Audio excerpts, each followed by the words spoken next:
Pharaoh's Rest, a sleep story of ancient wonders. As the sun dipped below the horizon, casting a blanket of violet over the land of Thebes, Khepri stood in awe. The air around him was thick with the weight of ancient secrets, the golden glow of oil lamps illuminating the path ahead. He had been chosen, a young scribe, just beginning to learn the sacred ways of his people, to accompany the high priest into the tomb of Pharaoh Amenhotep, the ruler who had once gazed upon these same lands with the divine wisdom of the gods. The scent of myrrh swirled through the air, mingling with the faint whisper of the evening breeze that carried the Nile's steady rhythm. Khepri's heart beat in time with the flowing water, a pulse that seemed to bind him to the very soul of Egypt. His bare feet barely made a sound as they moved across the cool stone floors, the echoes of their soft footsteps joining in harmony with the temple's eternal silence. The entrance to the tomb was adorned with statues of Anubis, his jackal-headed form standing watch over the pharaoh's final resting place. Khepri marveled at the intricacy of the carvings on the walls, each one telling a tale of gods, kings, and the journey that awaited Amenhotep in the afterlife.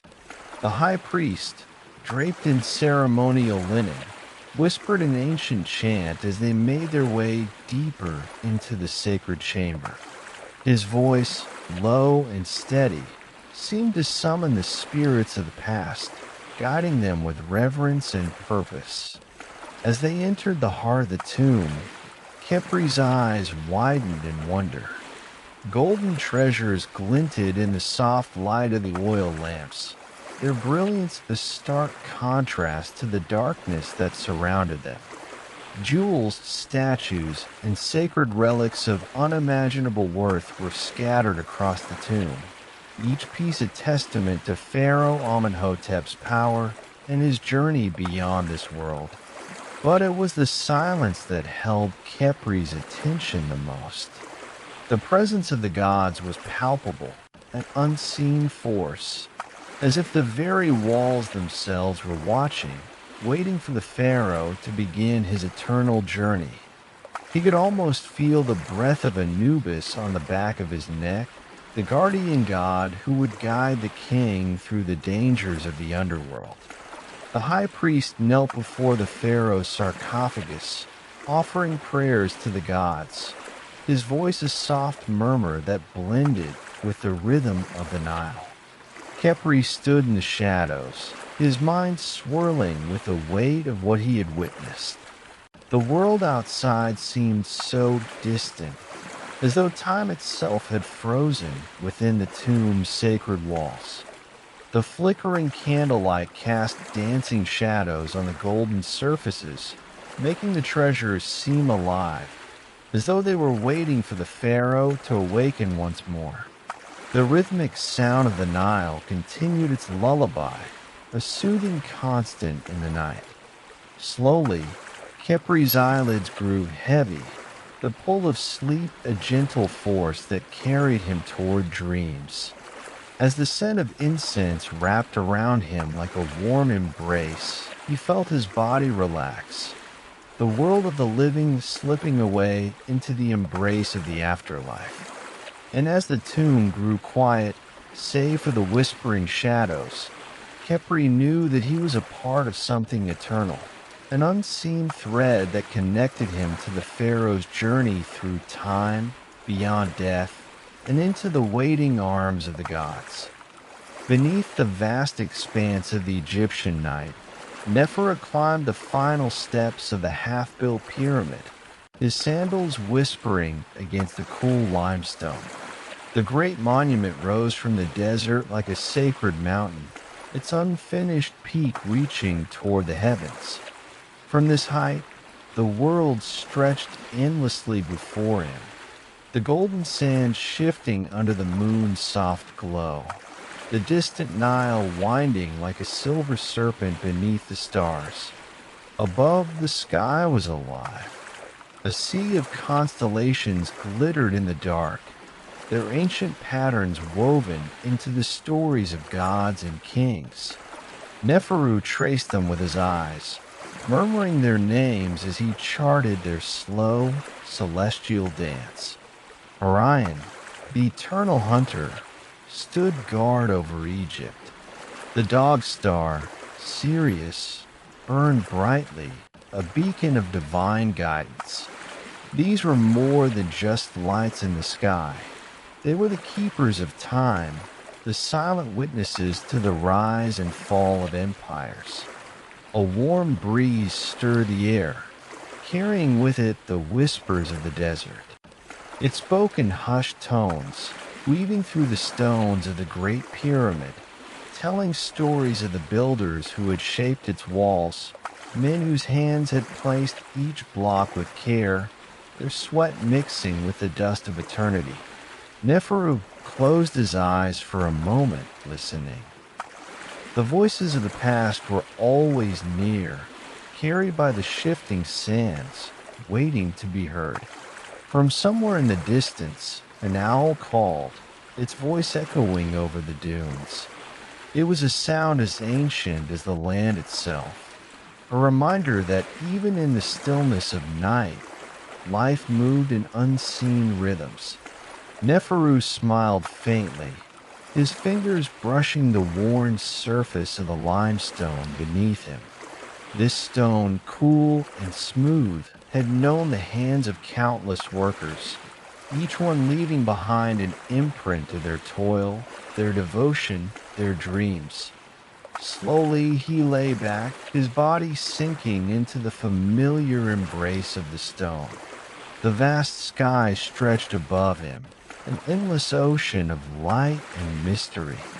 He exhaled softly, feeling the weight of time settle around him, not as a burden, but as a comforting presence. The gods were watching, just as they always had, their gaze woven into the fabric of the universe. The stars flickered gently, their glow a lullaby older than words. The warm breeze kissed his skin, the owl's call faded into the night, and Neferu let his eyes close. Under the eternal sky, atop the unfinished monument to the heavens, he drifted into sleep, at peace with the whispers of the desert and the light of the constellations that would shine on long after his name was forgotten. Hidden behind the towering walls of the royal palace, Queen Nefertari's secret garden lay bathed in silver moonlight. The air was thick with the perfume of jasmine and sandalwood, drifting lazily through the warm night. Beneath the gently swaying fronds of date palms, a young servant girl named Iskra moved barefoot along the stone pathways, her fingers grazing the cool petals of lotus flowers floating in the still waters of a carved stone pool. The gentle trickling of the fountain filled the night, its melody blending with the distant hum of a lyre played somewhere deep within the palace. The soft notes danced through the corridors like whispered secrets, weaving themselves into the rhythm of the evening. Iskra paused by a cluster of papyrus reeds, their slender stalks swaying with the faintest breeze, whispering as if they, too, carried the echoes of ancient voices. She closed her eyes, breathing in the night, the rich scent of blossoms, the warm earth beneath her feet, the lingering traces of incense from the temple halls. Beyond the garden walls, the great city of Thebes slowly settled into slumber, its bustling markets now quiet, its torches flickering in the distance like fallen stars. She lowered herself onto a smooth stone bench, allowing the night's embrace to lull her into stillness. The soft rustling of leaves, the trickling water, the fading notes of the lyre, all melted into a gentle hush, wrapping around her like the silk veils of the queen herself. Her eyelids grew heavy, her breath deep and slow. In the quiet of the secret garden, Beneath the watchful glow of the moon, Iskra drifted into dreams filled with royal whispers, echoes of queens and kings, of timeless beauty, of golden halls and fragrant nights that would live on forever in the heart of Egypt. The desert night stretched endlessly, a vast sea of golden silence beneath a sky scattered with ancient light. A lone traveler, wrapped in a worn linen cloak, knelt at the base of the great Sphinx, his weary body sinking into the cool embrace of the sand. The air was still, save for the gentle hush of the wind as it whispered across the dunes, shifting the grains in slow, rhythmic waves. Above him, the Sphinx loomed, its massive form carved from the bones of the earth itself. Time had softened its edges, yet its gaze remained unyielding, locked onto the horizon as if guarding secrets too vast for mortal minds to comprehend. The traveler ran his fingers through the fine sand, its warmth lingering from the day's sun, a quiet reminder of the endless cycle of time that had passed beneath the stone guardian's silent watch. In the distance, a lone night bird called, a soft, haunting cry that echoed across the desert, then faded into the stillness. The traveler exhaled, his breath steady, his body easing into the comfort of the moment. The pyramids beyond stood like shadows against the moonlit sky, their ancient stones glowing faintly, as if touched by a light that did not belong to this world. He gazed upward, tracing the constellations that had guided wanderers for millennia. The same stars that once shone upon pharaohs, upon builders, upon dreamers who had stood where he now rested. The presence of history wrapped around him like a warm blanket, not heavy, not burdensome, but familiar, like an old story whispered on a wind. His eyes grew heavy. The desert sighed, the sand shifted, the night unfolded in its quiet embrace. And beneath the watchful gaze of the Sphinx, under a sky woven with eternity, the traveler drifted into sleep, his dreams carried away on the breath of the ancient wind.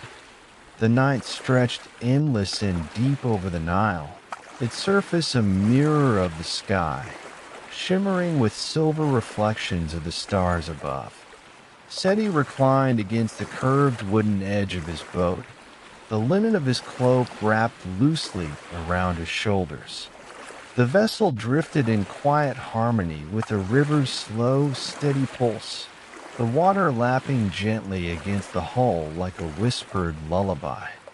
Distant torches flickered along the riverbanks, their golden light casting long, wavering shadows across the reeds. The air was thick with the scent of damp earth and lotus blossoms, carried on a breeze that rustled softly through the papyrus groves. Somewhere in the darkness, an ibis hooted, a single, mournful note that echoed across the stillness before fading into the hush of the night. From beyond the water's edge, the temple of Horus stood in silent majesty, its towering columns barely visible beneath the glow of moonlight. A low, rhythmic chant drifted from within, the voice of a priest murmuring prayers to the falcon god. The words, ancient and sacred, wove through the air like a spell, mingling with a night wind, with the creak of the boat's wooden frame, with the ripple of the Nile's eternal current. Seti let his head rest against the polished wood, his breath slowing to match the rhythm of the river. The night wrapped around him, soft and infinite, the water beneath him steady and strong. His eyelids fluttered, then closed. And as the boat glided onward, the Nile carried him not just through Egypt, but into the vast and endless world of dreams.